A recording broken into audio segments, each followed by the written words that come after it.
So nothing surprises me at this point in the Pac-12. That was, of course, a huge win for both Oregon and Oregon State today.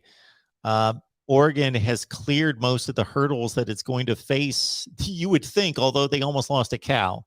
So they could lose to almost anyone. But Colorado's awful. They've got them next. Washington State has been pretty deplorable, but they played a close game against BYU. Don't know what the final score was today. I know it was down to the wire in the fourth quarter. My predictions, you want predictions? Well, Oregon's the best team in the Pac-12 North as long as Anthony Brown can just make the throws that are presented. Just don't do anything spectacular or try to do anything spectacular, Anthony Brown. Just make the throws that are presented in the offense. A lot of checkdowns. We'll get the tight end open. Although in the Oregon offense, I don't think that's a real viable option. Just make reasonable throws, Anthony Brown. Don't try to do anything else. And we will be able to nurse you to the Pac-12 championship game because Anthony Brown today almost blew that game single-handed. In the South, I haven't seen Utah play a lot. I've seen more UCLA and Arizona State. But, of course, Utah took out Arizona State head-to-head with 4 consecutive touchdowns to salt that one away. So they were obviously dominant. And against UCLA,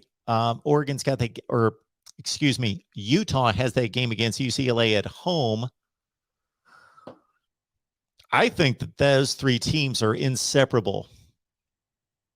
We could play a Pac-12 schedule of 100 games and they could all tie at, 60 and 40. UCLA, Arizona State, Utah. They're all top 30 teams in the country. That's about their range. So I think it's a shame, regardless of who you root for, that it's a shame that Dorian Thompson-Robinson was not on the field at the conclusion of the game. He had lifted UCLA to 2 fourth-down conversions and had them in plus territory against Oregon. I wanted to see that game unfold. I wanted to see those final moments unfold with the best player at quarterback for UCLA and not the backup, who obviously telegraphed the interception and game over. Wanted to see the best guy, DTR, for UCLA. Maybe things would have been different. They only needed to get into field goal range. Of course, they had plenty of time to score the touchdown. So maybe UCLA's the best team. But when they played Arizona State, they got dominated in the second half. So we'd have to go game by game, but right now Utah's at 3-1. UCLA must be at 3-2 in the Pac-12. And Arizona State must be 3-2 in the Pac-12. Correct? Or they're only 3-1. I think we've got a tie between those two at 3-1. And I've got Oregon. I got to see more from Oregon State. I know that they're not getting too much respect, and most people just default to Oregon in the Pac-12 North.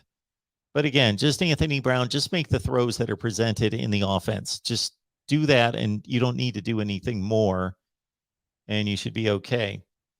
So in the South, Utah's 3-1, so is Arizona State, but of course Utah's got the tiebreaker, and UCLA is 3-2. So we're not going to see UCLA. Well, shoot, they could win the game. But, man, Arizona State's got the game plus the head-to-head. So I still think it's going to be a Oregon-Utah Pac-12 championship game. What I would like to see, Oregon State and Arizona State. How about that? Or Oregon State, UCLA. We've seen Oregon a number of times recently, and we saw Utah play the previous 2 Pac-12 championship games. Enough of them. Would love to see Oregon State show up and play a Pac-12 championship game. They have arguably the most challenges and adversity in trying to reach the top of their conference, and to see them do that would be tremendous. I would love that.